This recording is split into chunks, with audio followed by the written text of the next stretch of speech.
I'm tryna dive your mind. You can do it if you try. Everybody tryna get fly.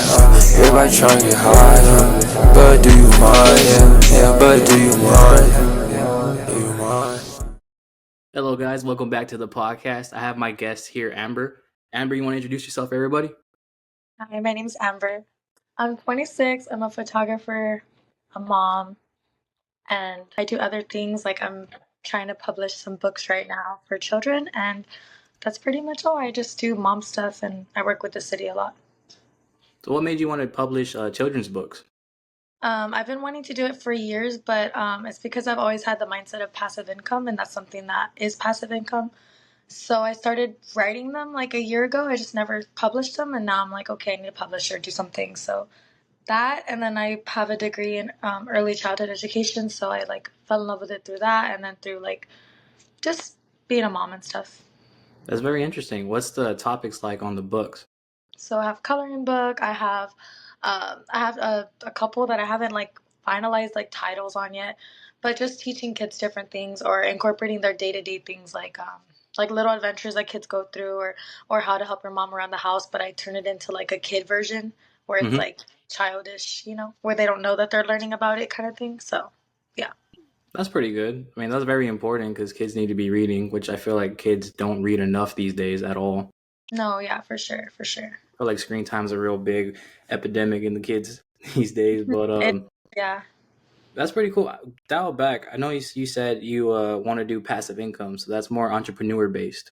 Mm, So that's yeah. kind of like your mindset. You want to be an entrepreneur, or you are an entrepreneur.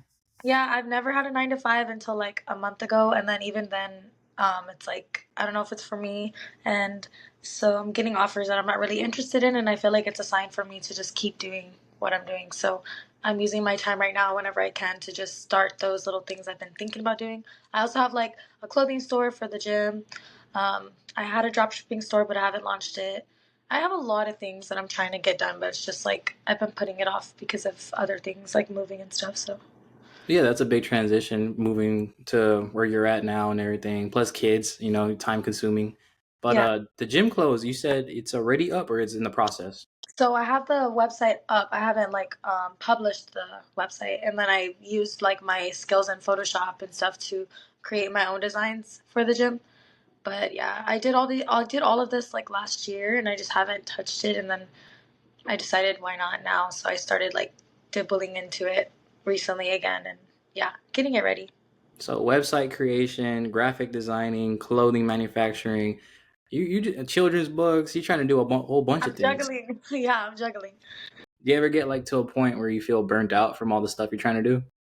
It's like oddly enough, like no, there is days. The only reason that I get stressed out right now is because like I'm selling my house, paying a mortgage, and so like bills wise, that stresses me out. If it wasn't for that, I really don't feel it. Like I thrive off of grinding. I don't know how to explain it.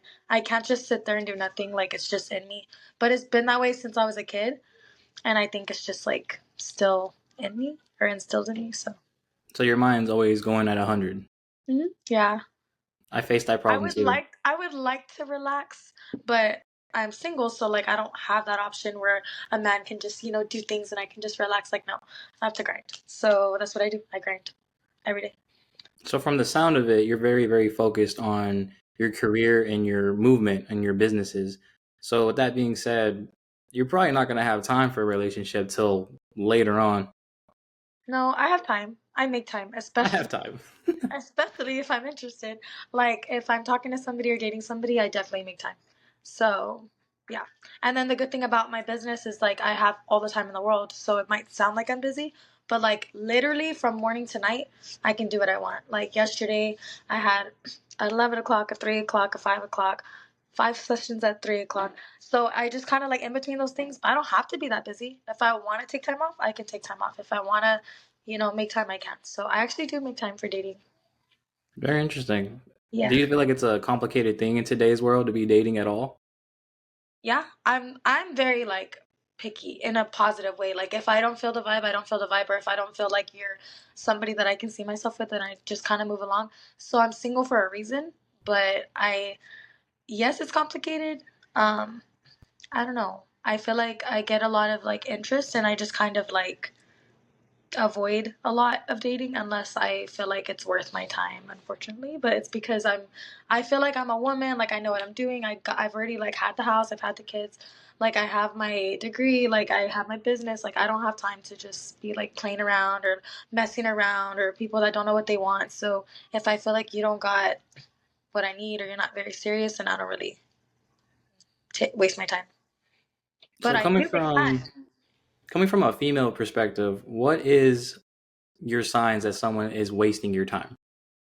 Uh, there's, okay, like, for example, like had people try to date me, but they're like, I don't know, maybe I feel like going on a date, and I'm just like, no, like, I don't really. Or let's say, like, I already booked a sitter, I already got ready to go, I already literally moved my clients a certain way, have clients a certain way, and then if you, let's say you have to reschedule or like, you're very inconsistent, I'm just like, sorry, like, or if you want me to like chase you all the time, like, or there's boys that are like, oh, you didn't say good morning, so I didn't say good morning, and I'm like, okay, never mind, like, I don't know. Or even single dads who aren't involved in their children's life, and it's obvious to me as a woman. I'm not dumb. I understand when a woman doesn't allow you to from being petty, and I also understand when you're just not present because you're wanting to be single.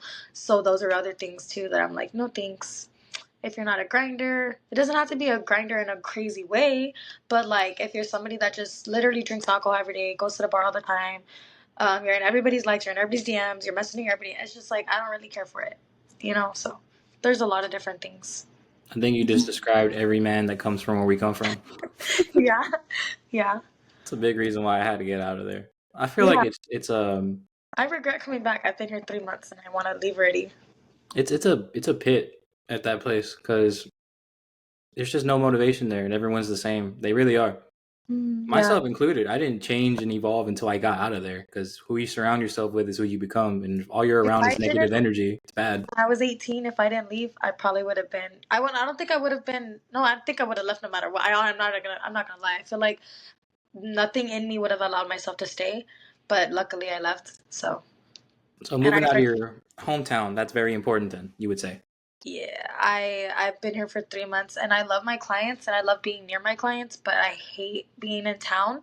Um, a lot of people, oh my gosh, especially boys, like I know I'm sure that's everywhere, but it's just so like everywhere you go, it's just like constant. And then there's also like girls, and then another thing, like I feel like there's a lot of women that are territorial over boys that I don't know, everywhere. They're just everywhere. There's just everything. And I feel like the dating world is so crazy too, and so I don't want to date, and then everybody's in your business and everybody's like watching you, and then people I feel like spread rumors, and it's just crazy. There's drama everywhere and I don't like it. I miss being like far away and like in my own little quiet place.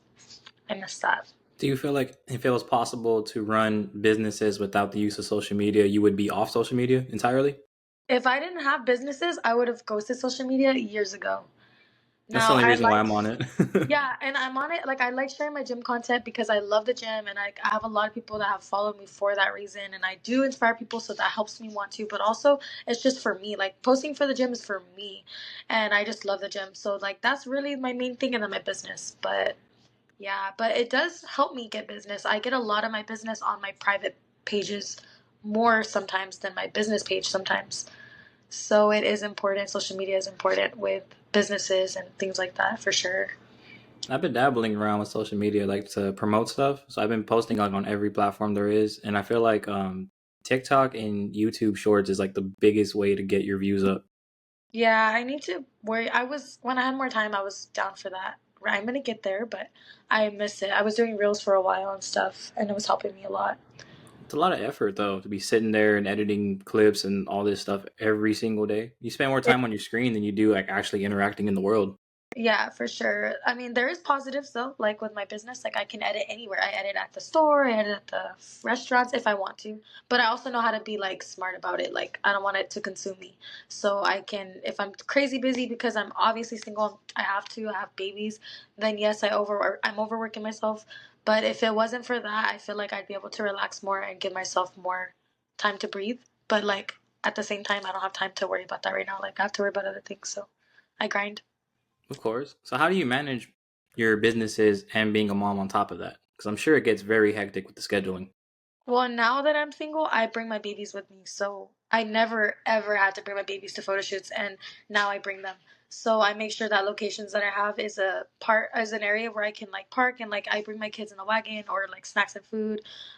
When it comes to editing, I edit when my kids are asleep, or I edit in the morning before work, or if I have a lunch break, I'll edit then. Like I honestly just fit in as much as I can, whenever I can. But honestly, if I'm being really honest, I wake up at 6 a.m., I work till 1 a.m., I go to sleep, I wake up, I go to sleep, I work. That's all I do. And yeah, I mean, I go to the gym too. That takes up like 2 hours a day. So it's all I do is work, gym, mom, work, gym. So the mindset people have that they don't have enough time, that's not a valid excuse in your book. I don't think so. Like I understand some people say that and I get it, but I could easily say the same and I don't. I find ways like honestly I really do. And I have two gym memberships right now. So I have one with daycare and one without daycare. If my kids are with their dad, then I go to the one without. And if my kids aren't, then I go to the one with with daycare. And then let's say it's a weekend my daycare's closed or my daycare's always canceling, then unfortunately I have to pay extra money, but I have this two sitters that I go to. They're really nice. They take my kids to church. They're really great. I take them there. I go to the gym. I find a way, and then it's like okay, well now I have to sacrifice buying myself all the fun stuff right now. Like that, I like most people are always buying them new clothes, new this, new that. I was doing that for years, and I was fortunate enough to do that for years. But now as a single mom, it's like okay, but like I prioritize the gym because that's just what I prioritize. So for me, that's my way of like self care. Is like even if it means paying all this money to go to the gym, I do it. So yeah, I have two memberships, and then I have two sitters that are my backup in case um my daycare always cancels on me. So yeah. I feel that. So when it comes to self-care, obviously you got the physical points stand out for sure because you go to the gym, you're active all day. So how do you do self-care for your mental health? Oh, here we go. That's a I topic. want to Okay. say the gym is that's I sound so dumb, but like the gym, I don't really have time for myself. Like I do. I meant to say I'm a hardhead. I don't think, oh, what can I do for myself, really? I think, I don't know. I don't really give myself time to think about those things. But there are times where it does get to me eventually. Because eventually, like, it overflows. And, like, I have those days. And on those days where I'm, like, overdone, I'm like, okay, I'm feeling down, whatever. Then I just skip the gym and I like let myself relax. By relax, I mean I'm not at the gym, but like I'll clean at home, I'll edit, I'll watch TV because I never get to watch TV anymore. And I'll just kind of like let myself not go and not feel guilty because like I don't know, I feel like it's healthier to like allow yourself a break if you need it. So I do let myself have a break. For sure, you need balance in the world. Anything without balance is not good. Yeah, for sure. That's Yep. awesome though. So when you moved out of your hometown, what are some like your top five key things you learned on the journey of moving out of your hometown? Mm, I learned a lot about I guess friendships. I learned that there was people that weren't really good friends, and then I learned I met so many people. So the good thing, I mean, I went to college and I had my business out there. I also learned that it was nice to not be in my hometown. So distance was great. So when I moved back, I went to Corpus because it was a little distance, but it made me feel like I was still not there.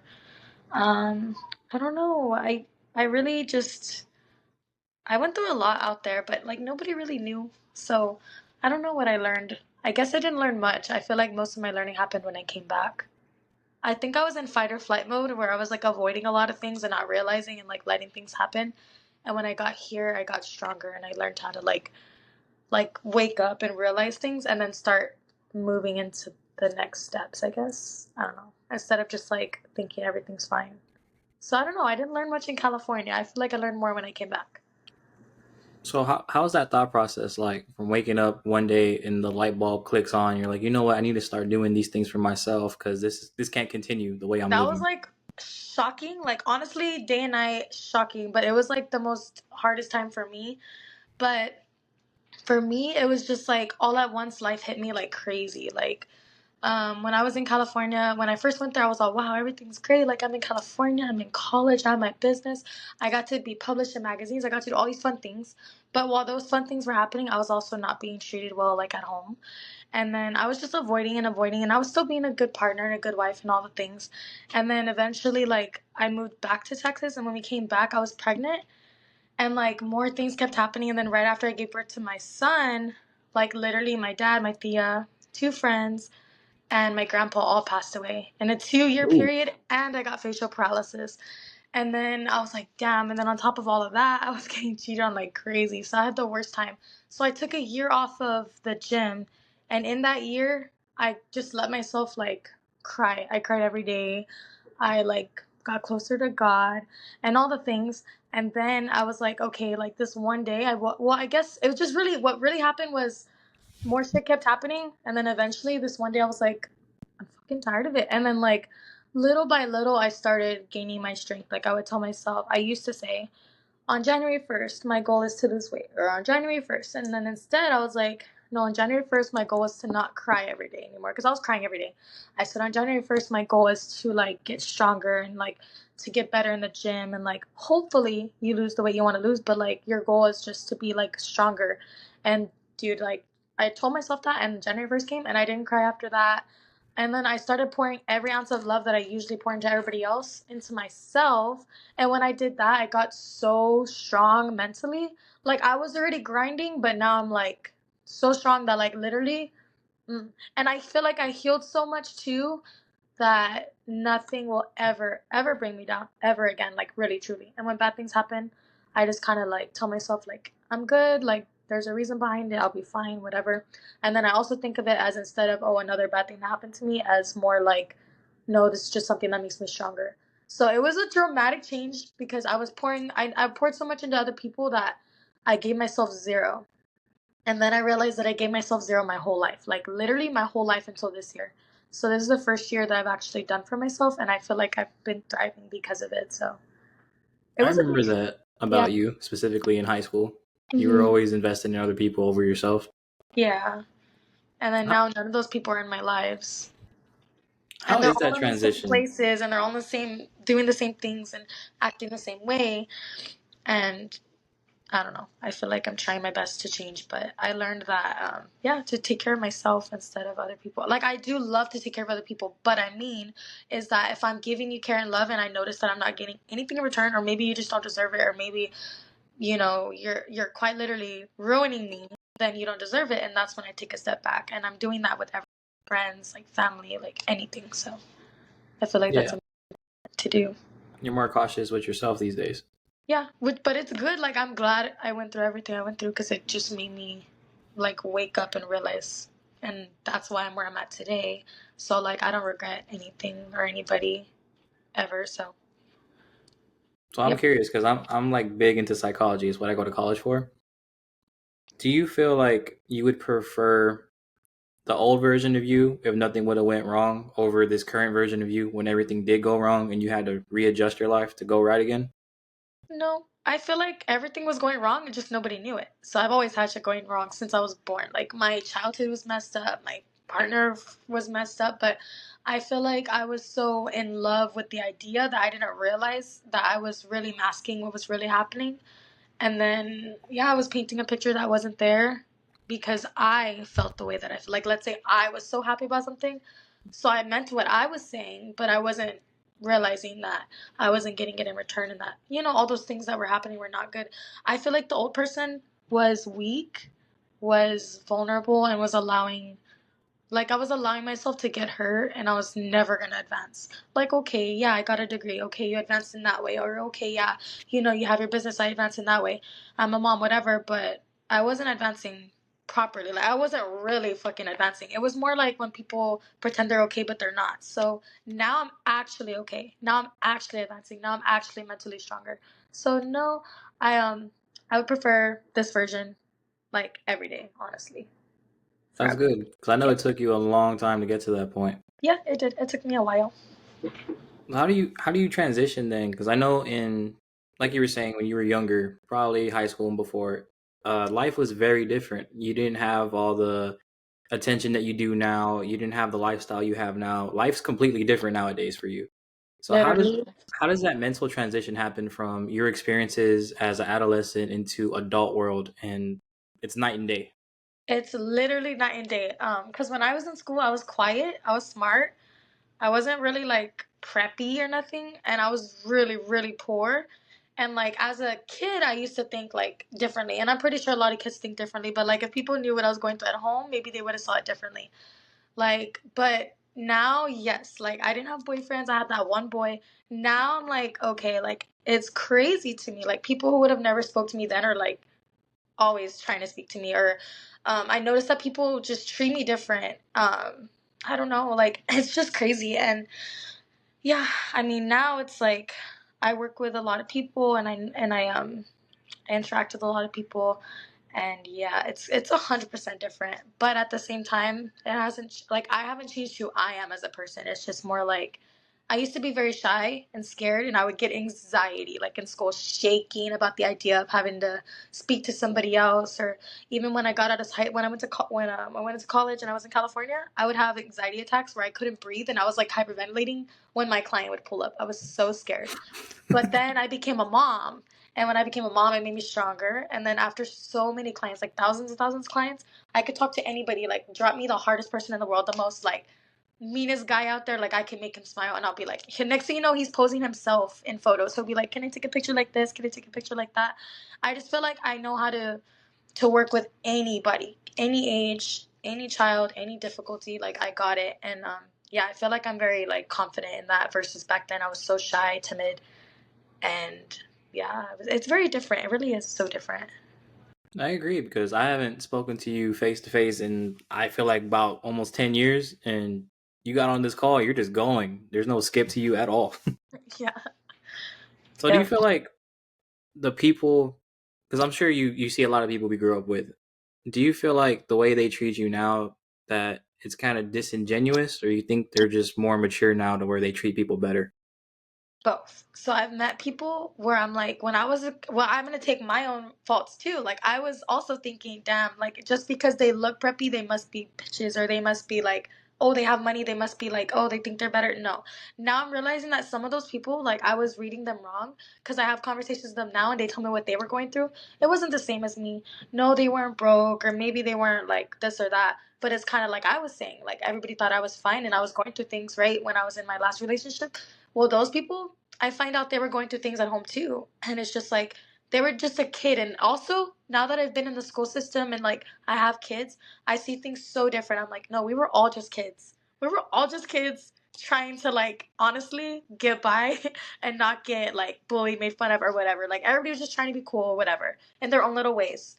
But some of them are disingenuous because I've had people that they don't change. Like they're mean to people, they're ugly to people, and they're ugly to everybody, and they stay that way. And yes, it's disingenuous. Some people, they only like talk to me because of certain things too, like, and or I don't know. Some people like want to tag me because of certain, like, they know it'll get attention or different things, and then those people would have never talked to me back then. So then yes, but then other people I've noticed are very genuine, and they were genuine. They were just kids, and they're still genuine now. So I guess it goes both ways. That's for sure. I was a victim of that, and I did it myself. I used to judge people all the time. I don't Yeah. know if you remember, I was very, very arrogant in high school. I was a very cocky person, and I had like a god complex. I thought I was like the shit, and that was actually my downfall later on after graduation, because you realize that no one really cares afterwards once the Yeah. party's all over. Mm. And I was one of those dudes that had a million friends in high school, and then a week into graduation, I was like, damn, like I'm really alone out here now. Like I felt it. It was like a bomb on me. Yeah, So for I sure. would have done anything to go back and switch how I was to be more reserved, because at the end of the day, a lot of that shit really didn't matter at the end of the day. Your Yeah. status did not matter back then at all. Hmm. Even now, I went from like 4,000 people on my Facebook. I think I have like 160 something now. Like I had to clean out everybody. So I was like, why am I posting stuff that I'm trying to do with my life and like 8 people like it out of like 4,000? Like these people don't even fucking like me. They're just here just to look at me. Like I'm good. Just had to clean out my whole friend list. And there's been old classmates that I run into when I go visit Alice, and we stop and we talk to each other, and they're like, hey, like how come you took me off of social media? And I'm like, oh, it wasn't personal, just it was everybody. And then I slowly just re-add people as I talk to them. Because nowadays, if I've never spoken to you or I don't speak to you, I don't see the need to have you. You know what I mean? Yeah, yeah, for sure. No, I feel you. Yeah, I don't know. When I first announced I was single, because I was single for a while, but I just never told anybody. I When remember the I did, likes. It was crazy. Vultures in them comments, man. Vultures in them likes. And that's when it went wild. And now, like, my stories are crazy. Like literally, some of my stories get like 40 to 80 likes on them. And I'm like, this is why though. And it sounds like I honestly, when it first happened, I didn't know what I was doing. I came here. I had never been to a bar till I was 26, right? I came here. I didn't know who to hang out with, so I just hung out with like someone who would ask me to hang out, and I would hang out. But every time I went to the bar, like I was just like, this isn't for me. This isn't for me. I would go back. This isn't for me. I've literally gone like maybe 6 times in my life, maybe 8, maybe max. Shout out bees and sluggers. And like I was just realizing like it's not genuine. And like dude, this one day I got so like drunk that I blacked out.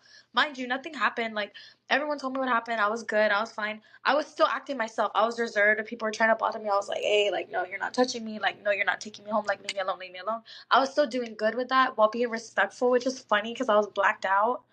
I wake up that day and I was in a coma till like 8 p.m. I had a or 6 p.m. I had to wake up for a client. I was throwing up like crazy, and I hate that feeling.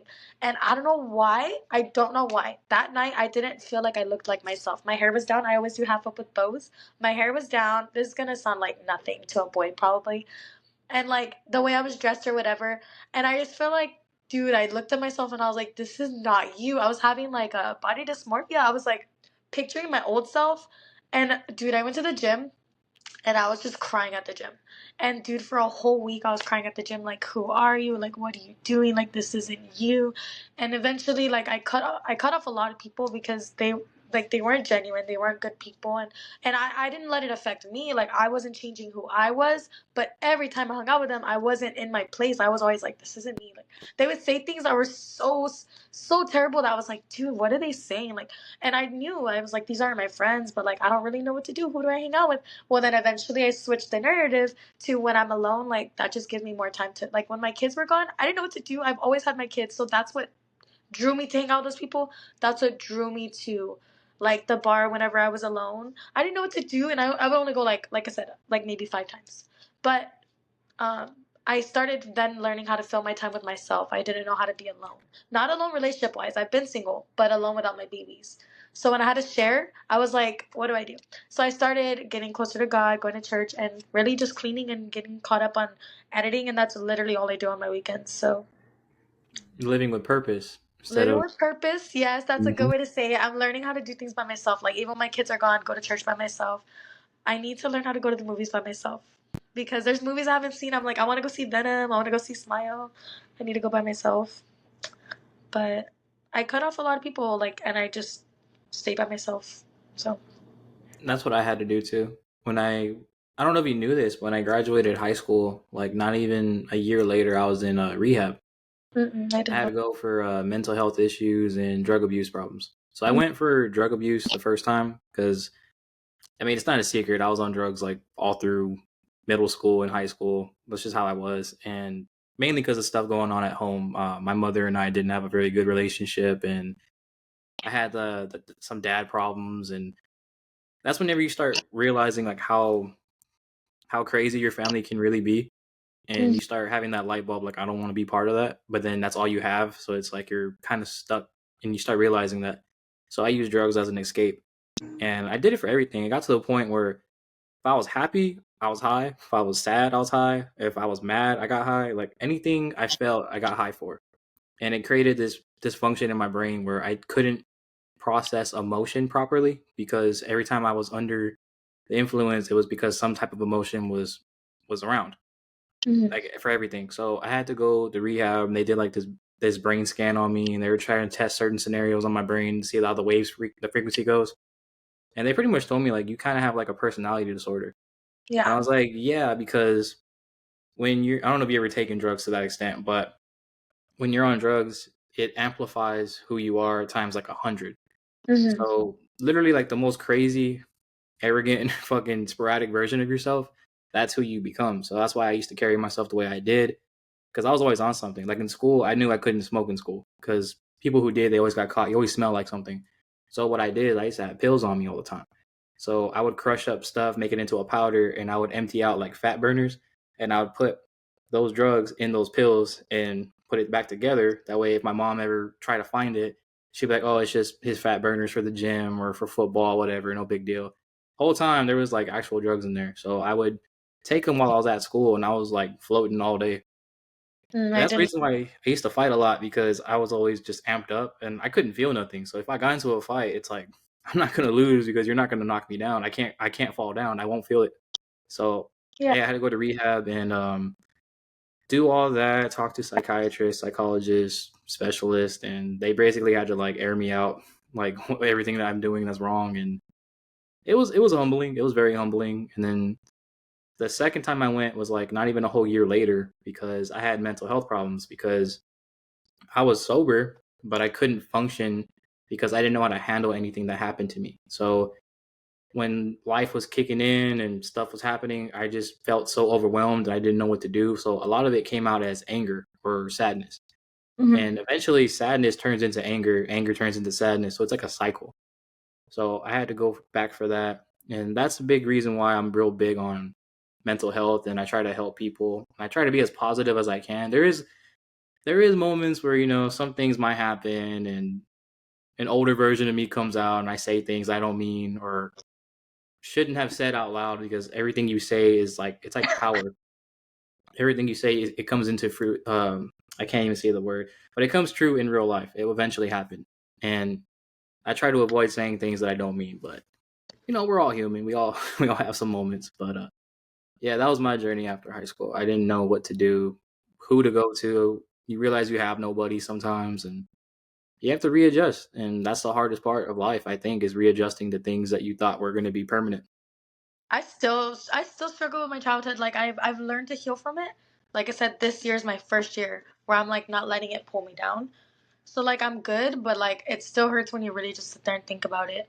But no, I haven't talked to my mom and my brother in like 8 years. Yeah, he actually popped up. I'm not gonna say his name or anything. People who know, but he popped up on Facebook under people you may know, and I saw his profile picture, and I was like, damn, he looks kind of rough, like he's going through it. They're just like the thing about it is the way I was raised was so bad, and like there's things I haven't even told my own family about what happened because if I told them, they would. I don't want to ruin their perspective on certain people, so I just keep it to myself and I tell people in private. The things I don't mind talking about though are my mom. Like my dad, the things that happened with him, I try not to talk about it because I know that people get upset and then they honestly people just remember good things and I don't want to like tarnish that. But like with my mom, she was abusive and she would starve me. My brother was abusive, would starve me, and I was like homeless from I want to say eighth grade year till my senior year. That is crazy. I do know some of the stuff from your childhood only because in fifth and sixth grade I had classes with your brother. And yeah, I was cool with your brother, and he would tell me some things here and there. No, he's kind of he would lie a lot though. So I'm like, I don't know what he told you. He was just something else. But like at some point, like I couldn't live there. Like I knew from a young age I don't want to be like them. Like because I wouldn't like smoke with them and do drugs with them, whatever. They would be like, "You're such a fucking loser. Get out of the fucking house. Like you're pathetic. Like You're a you're this, you're loser that." for not wanting to be a junkie as a kid? Yeah, they would tell me to leave. If I would walk in the house, they would be like, just go somewhere else, find somewhere else to stay. Like, if I was hungry, go find somewhere else to eat. Like, they were so abusive. Damn. Like, they would steal from me. Like, that house is so bad the way I was raised. It's like, it was like those houses in a documentary. Like, that's the kind of shit I grew up in. And, I visited one time when I got back when I was still in Cali. I went to grab something from my house and that I had left there that was sentimental and I walked in and I was like, dude, I was a mom at that point and I knew that's the thing though. Like I used to allow myself to still at least talk to them because I was like, you don't realize what you go through and what's wrong with it. There's a lot of kids that are in abusive situations in homes that are very nasty, right? They don't know it's wrong because that's all they know. That's all I knew. The moment you leave, you realize like, oh my god, like this is a clean house, or oh my god, people sit at the table, or oh my god, they don't get abused. Like you start to see those things. Oh, that's The crazy. moment That I last became bar a was mom, crazy. the moment I became a mom, I was like, little by little, my anger just started building, and I was like, no, like, fuck that. Like I would have never done that to my kid. And then I think if I grind, I find my way out. No, they don't find their way out, and they're in really a not good place and they're gonna end up homeless soon too the way that they are, and I don't talk to them. And when my dad passed away, the reason I became paralyzed was actually because of my mom. um I had trauma from her, like that I would push away, push away, push away. Well, when my dad passed away, I knew I had to see her again and I hadn't seen her in so long. Oh my gosh, like at the time when I was with my ex, if he got on top of me to play wrestle, like I literally like the movies, you see her on top of you. Oh my god, I was just freaking out. Like I would have anxiety attacks. I was crying. I woke up not even the day after I found out about my dad. The next day I had woken up and I was just paralyzed. And it was from stress and anxiety from all of that. Like I literally just kept seeing my mom. I was having nightmares, everything. And then I was like, damn, like, and then I ended up healing myself because I'm a grinder, you know. Yeah, some people never heal. I got this like acupuncture needle on Amazon and I was on it all day, every day, all day, every day, and I healed in like less than a week. I would have never And known that was the way to heal. some people never heal, and some people like they'll stay crooked, like, and I healed from it. So, yep. I never even knew that happened. Well, honestly, we've had conversations in private before about what's going on in your life and stuff, but I would have never known any of this happened. Like from the outside looking in, I would have never known any of that was going on. There's like a lot more. There's like so much, but like that's why I say to this day, as stupid as or as sad or as wimpy or as lame as it sounds, or maybe pick me or whatever, like straight up to this day, I have had a shitty life. Like I'm just being real. Like yes, I have the positives, but it's kind of like saying, what is all the money for if you don't got like love? Like those millionaires are like lonely as fuck. Like right. So okay, like I get I have my successes. That's wonderful. But like as a life, like as the actual life portion of things, like my life has been shit. But I'm not letting it get to me. I'm like, it's gonna be good. Like right now I'm in my like rock bottom growing.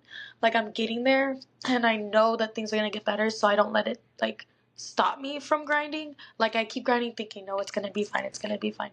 But to be honest, like yeah, it's been a pretty shitty life, but I'm still getting there, so Well, honestly, I've never heard of anyone who worked every day towards something and never got it in the end. I've yeah. never heard anyone who worked their ass off their whole life to get what they want and never got it. It's Mm-hmm. usually the people who give up that never get it. So it'll happen. I mean, we're still extremely young. We're in our 20s. You know what I mean? We haven't even hit our primes yet, honestly. Yeah, yeah, for So that sure. time will come in. And honestly, from experience and just having friends that are guys, obviously, and just growing up around men, it's men do not grow up till later on in life. They really don't. So meeting someone at our age and hoping they're going to be who you need them to be, it's very rare. It's Yeah, very rare. no, for Like sure. I tell my wife that all the time. Like, hey, like I used to be pretty shitty, but that's the reason why I'm good now. If I wasn't shitty back then and evolved like I did now, I wouldn't be good to you now because I would have been the way I was before. That's just Mm-hmm. how it is. Because men don't learn. Like for some reason, I think men have to go through the like you can get warned and you can see it happen to other people, but unless you go through it, it won't click in your brain. I don't know why we're just built stupidly like that. Yeah, but I think that's why I say like you shouldn't regret anything. Like even if you had bad times or whatever, you shouldn't regret it because it makes you who you are today. Like it really does. So it's good that you went through those things because if you didn't, you would have never learned how to treat your partner, so or how to be a better person today or any of those things. I just wish that my only regret through being young is I wish I would have had more awareness and empathy towards people because a lot of people got bullshit from me that they really didn't deserve. Like I would just look at people and I would just think like, hey, if I say this about them in front of the whole class, everyone's gonna laugh. It's gonna be a funny moment. Not knowing that I'm affecting that person because I don't know what they got going on. And At to home. me, I'm gonna forget about that in 5 to 10 seconds. I'm gonna laugh about it and move on. I don't care about that person. That person is gonna have that feeling of being embarrassed throughout their whole day, maybe the whole week, maybe their whole life. They're always gonna remember that There's moment. people that remember moments. Like I'm not gonna lie. Like I've had it. I've had people that like you said, like they'll talk to me right now, and I'm thinking, nah, I know what you said in fifth grade. I know what you said in seventh grade because it was so bad. Or sometimes you kind of get left with that sour thought of that person because you don't see them most of the time. You don't see them for a while. Like yes, there's social media. But when are they gonna sit down and prove to you with a conversation that they've changed? You know, so you just think of them in that last way, unfortunately. Yeah, But that's why whenever I messaged you and I warned you because I saw that you were back on social media and I saw all the attention that you were getting. That's when I warned you, like, hey, like I've been on the other side of this. Like, be careful because people don't mean what they say sometimes, and people are just trying to get what they want out of people. So that's when I gave you that heads up, like, hey, like I don't know what your situation is or whatever the case may be. I don't know if you ever been used to stuff like this, but from someone who I has, wasn't. like, I just want to make sure that you're aware that the attention's cool and it can fucking make you feel amazing. You feel like you're on top of the world, like you're super super important. But that can be your biggest downfall is the attention, because when you Yeah, don't know it how was to a culture handle it. shock. It was a culture Mm-hmm. shock, and I didn't know how to handle it at first. So, like, when I first became single, there was people that were able to, like, either get a date out of me or, like, maybe a conversation or whatever, a talking stage, whatever it may be. There's people that were able to get that out of me because I had never been single before. And then everybody's always, like, telling me, like, how are you with him? And I'm just like, you don't understand. I was a teenager when I got with him, right? And he was the only person I was with my whole life. So when I got out of that, it was definitely a culture shock. But now it's happened enough that I'm like able to handle it, maneuver, and like ignore it or whatever. So, but when it first happened, it was super like out of nowhere because I had never been single my whole life basically, and now I'm like popping out at 26 telling people I'm single. And it was dramatic for sure. And not only that, like it happened at the same time that I happened to have a dramatic change in myself. Like physically and like whatever. So it happened right when I was already gaining my confidence. It happened at the same time. So it was like confidence on crack a little bit for a little bit. And I didn't let it get to my head, but it was very overwhelming for me. Like I said, I would have moments where I would cry. I'd be like, what the fuck is going on? Like in my head I would think, you don't even know who I really am. Like, okay, I look like this, but you don't know me, or like you didn't know me then, or some people don't even, they'll be like, you're Amber from school? Like, oh my god. And I'm just like low key offended because I'm like, yes, like, yes, it's me. Like, leave me alone. To But me, you look the same. It's just you do your hair now and you have nicer clothes and you actually wear makeup now. That's literally the only difference. yeah, yeah. But it's because you said back then, like you grew up very poor, so you didn't have all the material things that all the other girls had at that age. You know what I mean? So it to me, it shows they're not really interested in. No offense or anything, they're not really interested in you, but they're interested in what you look like, the appearance. That's what's catching the eye. They're not caring who you are as a person, and Mhm. that's why I had to like give you that heads up. Like, hey, like there's a lot of fucking shitty people out there that are gonna look at you and they're like, oh, she looks a certain way.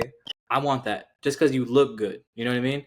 That's why I had to tell you, like, nah, like don't fall into that bullshit. Because I went from like getting all the attention, and then after high school, I gained up to like 300 and I think 18 pounds. I went all the way to 318, and that blew my mind because I was like, I've never been fat like this. I have never been ugly in my life. Well, at least at the time. I don't know about now. Whatever the fuck. I'm married, so I'm good. You know what I mean? I got my trophy, but yeah, I went to 318, and I was like, damn, like this is fucking sad. Like I would look at myself in the mirror and be like, I've never looked at myself this way before. So that's when I got back into the gym and then I was single and I was like about 295 at the time, and I was single again, and I was trying to like not necessarily find another girlfriend, but I was trying to put myself back out there. You know what I mean? I wanted some validation. I even went on Tinder, and I'm in San Antonio, right? So San Antonio, there's people everywhere. I couldn't even get a match on Tinder. Like a whole month and a half went by, I couldn't get one match, and I was like, "Damn, I am fucking disgusting at this point." And I didn't know how to process that. So then I went on this gym journey, and now like I'm 226. But yeah, like I've just seen both sides how it can be, and it's like it's fucking weird. It's a weird moment in your brain where you're like, "Damn," like you can understand what really goes on with people. I had never been single. Like and I was a stay-at-home mom, right? So all I saw, not only that, I was not an Alice. All I saw every day was the walls in my house, my little moms on Facebook, and my little mom groups, my babies. I didn't know shit. I didn't know shit. Whenever like he was doing all the things, I'd be like, damn, like how the fuck is he doing all that? Like what a devil, right? Oh my god. And then I become single. I'm like, damn, this is like real life. Like I swear to you, it sounds so dumb, but I was like basically Mother Mary, like for real. Literally, only person I kissed, only person I've been with, and I'm like, holy shit! Like when I became single, I realized how crazy the world is. Like the world is crazy. Like I see people doing things they shouldn't be doing all the time, and like I was exposed at, like I said, it was culture shock within a month. Like I don't know, like within such a short time frame, I learned so much about people, and it shocked me. Like it really did shock me because I basically had a high school mindset when it came to love. I was like butterflies and rainbows, and I'm like princess and fairy tales, and then I come out and I'm like, holy shit, like it was crazy. It was very crazy for me, for sure. Shit, adult life is just hoping you find someone who doesn't cheat on you and takes out the trash every now and then. You're cool with that. You're cool with that. Shit. As long as you come home every day, you pay your part of the bills. You ain't shit. You ain't a complete piece of shit. You're all right. Shit, I'll deal with it. That's basically You're one of those trash bags, but it's like scented. pretty much. Pretty much. That's what I tell my girl. I'm trash. It's just I have Febreze scent on me. That's all it is. I'm a little bougier. That's so funny. Nah, that's cool though. That's cool. I love how you went through this whole transformation mentally about just life, because honestly, it's a big world, and the more you learn about it, the scarier it can get. So learning how to stay away from what's not meant for you, that's key to everything. That's what brings me peace. Like I felt like my life was rowdy, and like I had like crowds in my ear. Like I could literally hear like like law all the time, all the time. As soon as I moved here, it was like that. Or as soon as I posted that I was single, it was like that. And then yeah, and then I don't know. Once I cut everybody off, I've been in church already for like 6 weeks, and oh my gosh, it's so peaceful all the time. It's just so quiet. And then I just think like, yeah, I'm just focused on me, like my babies, like we just do things together. I think about like traveling and all the things, but I don't really like care. Like I don't care about going to the bars and drinking or nothing like that. If I had friends, like maybe like a girls' night, but like to be honest, it's not my thing. I feel like it's a waste of time. I feel It like there's so is. much more to life than just drinking alcohol and wasting time at a counter with people who have no good intentions in the whole room. You're Yeah. in a room full of people with bad intentions, honestly. Hmm. Bad, or they have bad tendencies. Like, if you want to drink with your friends, you can go on a vacation. You can go on a hike and be on top of a mountain and have a shot together while looking at a beautiful view. You could do so much more better shit than just waste all your money at a bar. That's the way Yeah. I've always been. I think clubs, bars, lounges like that, they're all a waste of time. Unless you go like to like I'd say like a jazz club or a poetry slam and there's drinks there, then that's something to actually do. There's a reason to go. Yeah. Yeah. For sure. Speaking back of when you talked about God, right? Because I've been wanting to ask this for like 25 minutes already, but the conversation was just flowing so well. I have to ask because I'm more into God now than I've ever been in my life. It's not something I grew up with, and it's not something that I cared about until about maybe a year and a half, 2 years ago. I got into this journey, and it's the strongest it's been since. What is the quality of life you had before you turned to God, and what is it now that you've turned to God? More at least. I feel like it was definitely negative before. Like I said, I literally my whole life before my recent stuff happened when I was in high school, my life was always like, oh yeah, like this is the bad stuff and this is my life. My life is so bad. And then whenever things were going on, after too, it was like everything I was going through, like when everybody was passing and passing and passing. Well, I had more stuff going on at home. I had like my ex would like he was really terrible to me. Domestic violence is never something you should endure, male or female. Abuse isn't always physical. Don't ignore the signs. You're far too precious to be damaged by another person. And like he would just constantly feed into my head that he knew my family was dead, right? I literally have one Thea left and her kids. He knew that, and they were in another city, and they weren't. He wouldn't allow them to come see me. He would tell me that he would put restraining orders on them. So I was literally isolated.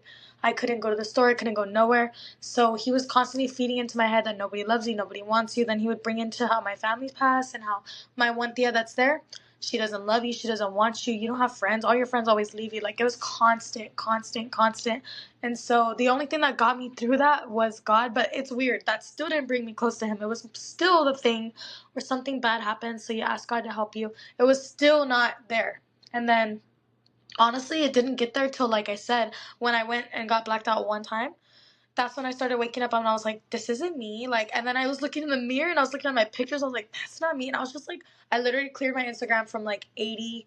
I don't know. I used to have like freaking 700 posts. But when I broke up with them, I deleted them and I ended up with like maybe 100. And I broke it down to like maybe 30 that night. Then those friends that I talked about, I don't know why they're the reason I turned to God, because I was like, dude, like they were just, oh my God, I can't get into it because they're like, Of I course. can't because it's a small town. But it was just not positive. And when that happened, I was at the gym crying again. I was like, dude, what the hell? Like, I was feeling confident this whole year. I was feeling good this whole year. I'm grinding this whole year. I left all the baggage in the past, and then this person comes in the way she was treating me. For some reason, cutting them off just brought me closer to God. I was like, my whole life, this is the lesson that I needed to learn. Like, every friend I've ever had, they weren't good friends. They weren't good people. They weren't treating me right.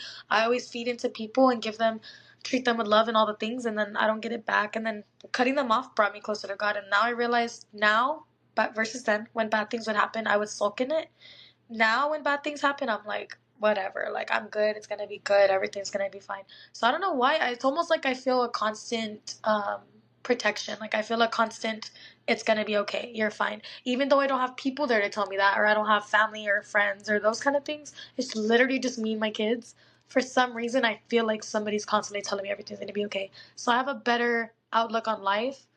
I'm not really negative anymore. I feel like I was letting negative control me too much, I guess. So yeah, I have a better outlook now. 100%. That's how my family is. They were always negative, and you adopt that mindset at some point or another, and then you have to rewire your brain to not think that way. Yeah, for sure. That's what it's been, to be honest. I still have moments like sometimes, like during a pickup or an exchange where he's like he'll bring those things up again because he knows it'll trigger me, and usually it doesn't. But there has been times where I'm just like, and I get triggered because it is sucky. Like it really is sucky. Like so that's why I'm like I just ignore it. Like I act like it's good and I'm fine. But of course, there's days where it does come out. But my life is definitely more positive now since being, and it's only been 6 weeks, but it feels like a long time because in those 6 weeks I'm isolated. I'm just working. I'm by myself. I don't hang out with people. So it feels like a long time because I've been alone this whole time. So yeah. I'm actually curious, if you don't mind talking about it, of course. Your ex, was he always the way he was in the end, or was that So happened he was later as he was life got really on? nice to me, right? Like slow dancing in the kitchen, writing me love notes, all the things, but constantly cheating. Like there's 18 plus girls that I could talk about that I know about. Damn. Every single year in the entire 10 years, there was somebody. And everybody's always like, why'd you stay? Why'd you stay? Because he was so good at, like, kissing my hand, kissing my forehead, writing me the notes. And I hadn't had been exposed to any, if I feel like if I even had one realistic job, bro, like one where I had coworkers, I would have seen the reality of things. At least that I would have been exposed to something. I didn't have family. I didn't have friends. I had no one to expose me to anything. I couldn't go to the mall by myself, or I was cheating, which I never did. I didn't cheat not one time in my life. He wouldn't let me do anything. Like I couldn't go to the gym. There's a lot of things. And so I was not exposed. So that's what made me stay so long. But also like I didn't find physical contact, like making out, whatever, sex, those kind of things. But there was things. I just didn't find those. I was finding messages and calls and those kind of things. Well, eventually this one day I ended up finding out about the physical, and for some reason that put the switch on me, and I was like, I want a divorce, and I was ready to go. For some reason. Still took me time. He wouldn't let me, leave or whatever. And he was still doing the things, and yeah, but the moment that it switched, when I found the physical, it's like I found out who he really was. Sorry, I have a sore throat.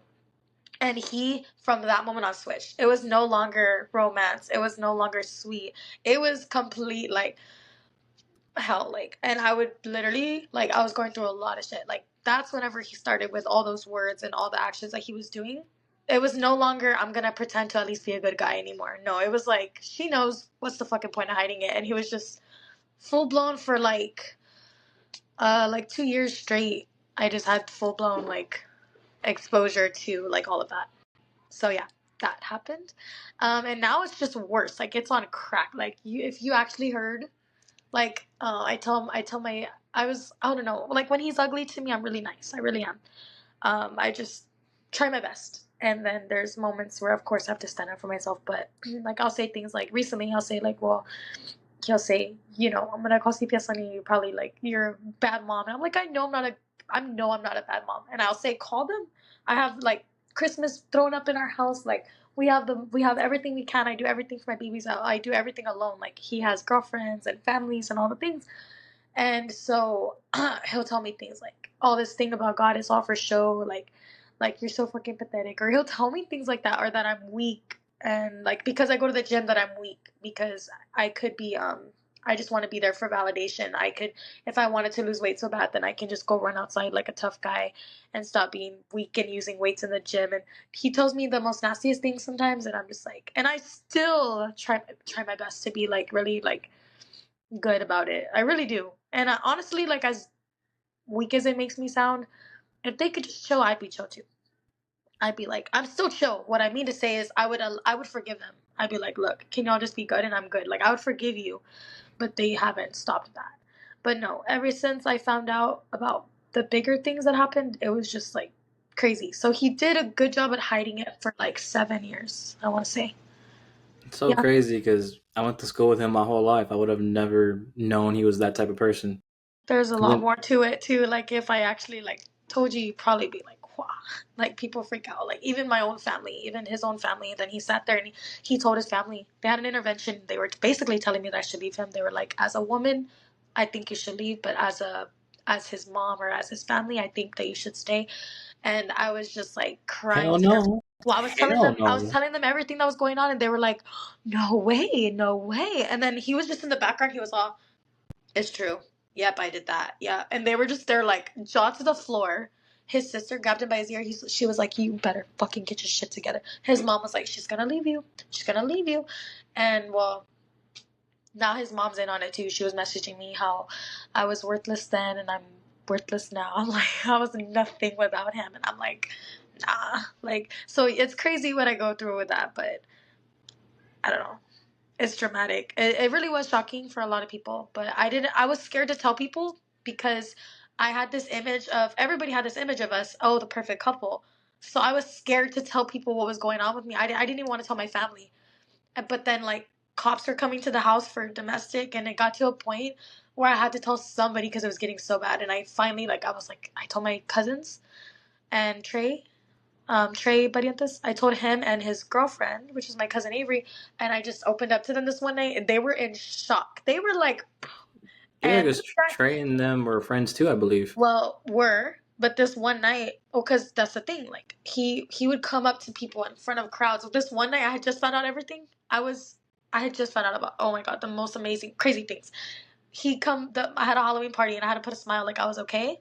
When it was just hell hit the fan not even minutes ago, he would stand me up in front of the whole room and give a speech about how beautiful and wonderful I am and how great of a mother I am and how wonderful and magnificent I am. He would tell me to spin around and then he'd kiss my hand and then he'd slow dance with me in front of the whole room. Little did I know that was all like narcissistic behavior, right? I didn't know that. I didn't know what that was. And so I was just there, like, thinking to myself the whole speech. I was literally zoned out, thinking, little do they know what he just did. And then eventually, like, when I told them, oh my God, like, and then my friend Hector, he drove an hour and a half out at 2 in the morning. And I told him, and I finally just opened up to them. And they secretly told my family, but they told my family to wait for me to be ready.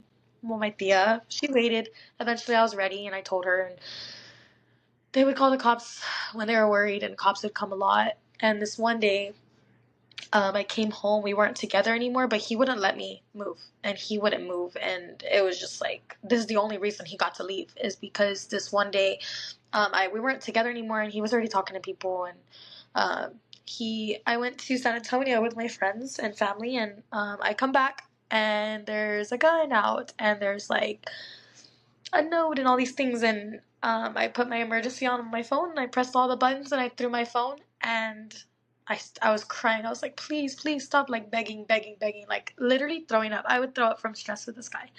I was begging him, like, please stop, please stop. And the cops eventually come. And they've came so many times. But their problem was every time they would come, they would ask me if I was okay. Well, he was right next to me.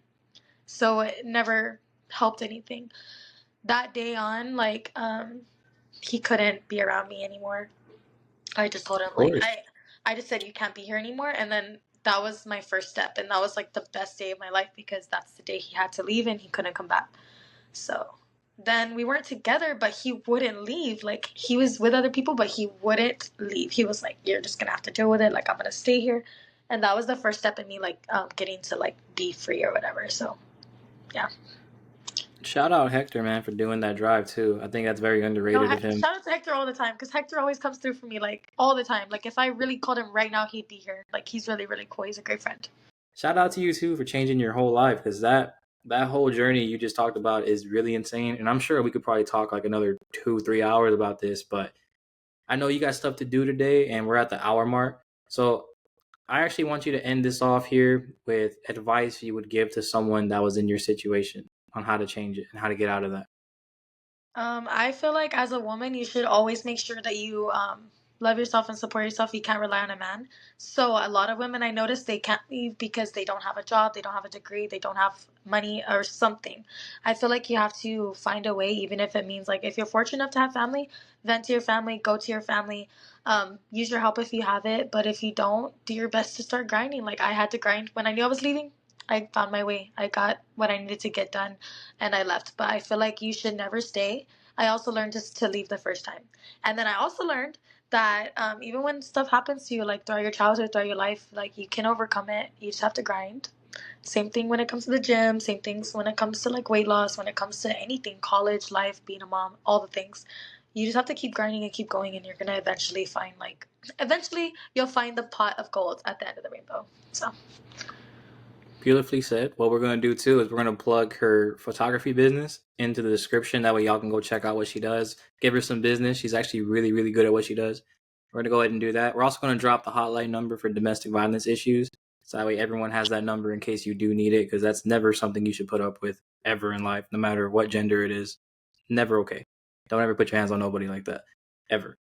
And shout out to you for going through everything and coming out way stronger. I'm pretty sure people are going to love everything you had to say, and we're probably going to end up having another conversation in the future. So definitely can't wait to have you back on here. As far as that goes, that's the end of the episode, guys. We'll definitely have her back if y'all want her. Just let me know in the comments and we can get it going. So Amber, it was good having you. I'm going to go ahead and end this stuff. Y'all have a good one, guys.